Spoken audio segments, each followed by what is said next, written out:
اب میں چند جملے پیش کرنا چاہوں گا جب امام تشریف لے آئیں. تو عموماً عام طور سے علامات ظہور کو پیش کیا جاتا ہے. ظہور کے بعد کا مرحلہ، علامات ظہور میں بہت زیادہ علامات. ظہور امام روز عاشور کریں گے اور مکے سے ظہور ہوگا. عصر کا وقت ہوگا. 313 امام کے ایسے خاص افراد ہوں گے جو فوراً بیعت کے لیے پہنچ جائیں گے. وہ سب مکے کے نہیں ہوں گے، دنیا بھر سے 313 خاص ہوں گے. لیکن روایات کے الفاظ ہیں کہ یہاں چلیں گے، چند لحظوں میں امام کی بارگاہ میں پہنچ جائیں گے. ارے جس کے چاہنے والے ایسے ہوں، سوچئے امام کیسے ہوں گے. بھئی اب چلتے رہیں گے میرے ساتھ. تو کہا یہ 313 چند لحظات میں امام کی بارگاہ میں پہنچیں گے. یہ ہوائی جہاز سے نہیں پہنچیں گے، یہ کوئی ہیلی کاپٹر لے کے نہیں جائیں گے. چند قدم لیں گے. اسے کہا جاتا ہے طی الارض، کہ ان کی زمین جو ہے ان کے لیے سکڑ جائے گی. وہ اتنی تیز سفر طے کریں گے کہ ہر چیز ان میں سے ہر ایک کے پاس تلوار ہوگی اور نیام میں 1000 کلمات ہوں گے. اسماء یعنی اللہ کے نام ہوں گے 1000 کا. ان میں سے کوئی ایسا نہیں ہوگا جو عام آدمی ہو. وہ اتنے پہنچے ہوئے ہوں گے کہ بتا سکیں گے قبر میں کیا ہو رہا ہے کسی کی. پتہ نہیں لوگ ہیں یا نہیں ہے. ایسے افراد ہیں جو قبر کا حال دیکھ کے بتا دیتے ہیں باہر سے اس میں رحمت نازل ہو رہی ہے یا عذاب. لوگ امام سے متعلق شک کرتے ہیں، ارے امام کے تو خادم ایسے ہوں گے، امام کچھ اور ہیں. بات پہنچ رہی ہے میری؟ سنیں گے نا حضرات؟ تو کہا 1000 کلمات ہوں گے ان کی تلوار میں. یہ 313 دنیا بھر سے ہوں گے. سب سے زیادہ قوم مقدس سے ہوں گے. کتنے؟ 38 سب سے زیادہ قوم سے. اس کے علاوہ پوری دنیا سے ہوں گے. اور نام بھی اور بتایا بھی کون کون سے علاقوں سے کتنے کتنے ہوں گے. چھٹے امام نے ہر شہر کا نام بتایا کہ اس شہر سے اتنے، اس شہر سے اتنے. نجف سے کتنے ہوں گے، کربلا سے کتنے ہوں گے، بغداد سے کتنے ہوں گے، مدینہ سے کتنے ہوں گے. ہر شہر کا نام بتایا. گھبرا رہے ہیں حضرات مجھے لگتا ہے. سننا چاہ رہے ہیں اس کا مطلب ہے سب. تو کہا یہ 313 خاص ہوں گے. اچھا بہت سے لوگ گھبرائے جاتے ہیں کہ صرف 313 ہی ہوں گے ماننے والے. نہیں، ہم جیسے تو لاکھوں کروڑوں ہوں گے. وہ جو 313 خاص ہوں گے وہ ایسے ہوں گے. پوچھا مولا کون کون ہوگا ان میں؟ کہا اگر صحابہ رسول میں دیکھو تو صرف اور صرف اتنا معیار ان 313 کا بلند ہوگا کہ صحابہ میں صرف، صحابہ رسول میں صرف سلمان کا اتنا معیار ہے. اصحاب امیر المؤمنین نے صرف مالک اشتر کا اتنا معیار. پتہ نہیں لوگ ہیں یا نہیں ہیں، گھبرا کے سن رہے ہیں. اور 313 ایسے ہوں گے. کہا مولا کیسے ہوں گے؟ کہا حبیب جیسے 313 ہوں گے. کہا 313 خاص ہوں گے. ان میں 50 خواتین ہوں گی. یہ روایت علامہ محمد باقر مجلسی نے لکھی ہے کہ ان 313 میں بھی 50 خواتین ہوں گی. اس لیے ہماری بہنوں کو کبھی نا امید نہیں ہونا چاہیے کہ ان خاص میں جو خاص ہوں گے. عام تو بہت زیادہ ہوں گے. ظہور سے پہلے 1/3 جنگوں میں مارے جائیں گے، 1/3 بیماریوں میں، 1/3 باقی رہ جائیں گے. 2/3 لوگ مر جائیں گے، 1/3 باقی رہیں گے. تو کسی نے پوچھا مولا، چھٹے امام سے پوچھا، رسول خدا کی حدیث ہے اہل سنت کی کتابوں میں کہ دنیا کی آبادی 7 عدد ہوگی. یہ نہیں بتایا 7 لاکھ 7 کروڑ 7 ارب. اس وقت 7.5 ارب ہے. تو پیغمبر نے کہا 7 عدد آبادی ہوگی. 5 ہر 7 میں سے 5 مر جائیں گے ظہور سے پہلے. پیغمبر نے کہا میرے بیٹے مہدی کے ظہور سے پہلے 5 مر جائیں گے. آدھے بیماریوں میں، آدھے جنگ میں. گھبرا تو نہیں رہے؟ مجھے خاموشی سے کچھ نہیں ہوتا، بس بات پہنچتی رہے.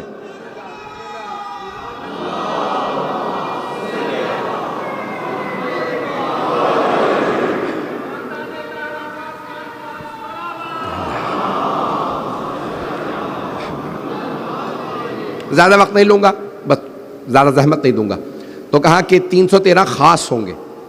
جب پوچھا چھٹے امام سے، کہا مولا جب 2/3 لوگ مر جائیں گے یا مارے جائیں گے تو بچے گا کون؟ تو آپ نے فرمایا ہمارا صاحب یعنی صاحب زمان اور ہمارے شیعہ. کہا تم ہمیشہ قلت میں رہو گے، اللہ ایسا انتظام کرے گا کہ تم کثرت میں آ جاؤ. پتہ نہیں لوگ ہیں یا نہیں ہیں. کہا جو بھی ہمارا ماننے والا ہے وہ محفوظ رہے گا. تو اب یہاں پہ بڑی بحث کی گئی ہے کہ مولا کے حساب سے ماننے والا یا ہمارے حساب سے، پتہ نہیں لوگ ہیں یا نہیں ہے۔ مولا کے حساب سے دیکھا جائے تو معیار بہت بلند ہے، اس میں تو ماننے والا کوئی بھی نہ آئے، اکا دکا ہی پہنچیں گے۔ کہا مولا کیسا ماننے والا؟ مولا نے کہا جو بھی ہماری ولایت کو مانتا ہے وہ ہمارا، پتہ نہیں لوگ ہے یا نہیں، کہا جو بھی ہمیں مانتا ہے وہ ہمارا ہے۔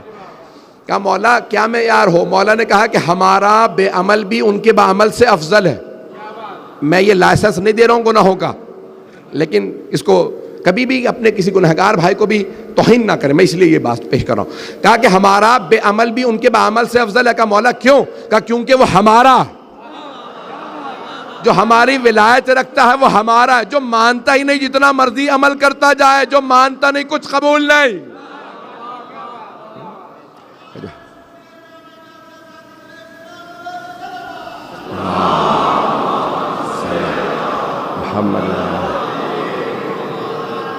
بس میں اختتام کر رہا ہوں، سن لیں گے انشاءاللہ۔ تو امام ظہور کریں گے پہلے مکے سے اور پھر مدینے جائیں گے، وقت نہیں ہے، یہ خود کتابوں کے موضوعات ہیں مفصل۔ مدینے تشریف لائیں گے، مدینے میں روضہ رسول کی تعمیر کریں گے اور جناب سیدہ کے مزار کی تعمیر کریں گے۔ اس زمانے میں جب امام نے کہا تھا تو تصور بھی نہیں تھا کہ جناب سیدہ کا روضہ ڈھا دیا جائے گا۔ پھر پوچھا مولا مدینے سے کہاں جائیں گے؟ کہ مدینے سے سب سے پہلے کربلا تشریف لائیں گے، سب سے پہلے کربلا۔ عاشورے پہ ظہور کریں گے تو شاید 40 کے دن ہوں، چہلم کے ایام ہوں جب مولا کربلا آئیں گے۔ کہ جب کربلا تشریف لائیں گے تو کیا حال ہوگا؟ کہ وہاں بے انتہا زائرین ہوں گے، اعلان ہو چکا ہوگا، سب جانتے ہوں گے 12ویں امام آ چکے۔ کہ زائرین کی بڑی کثرت ہوگی جب 12ویں امام ظہور کریں گے۔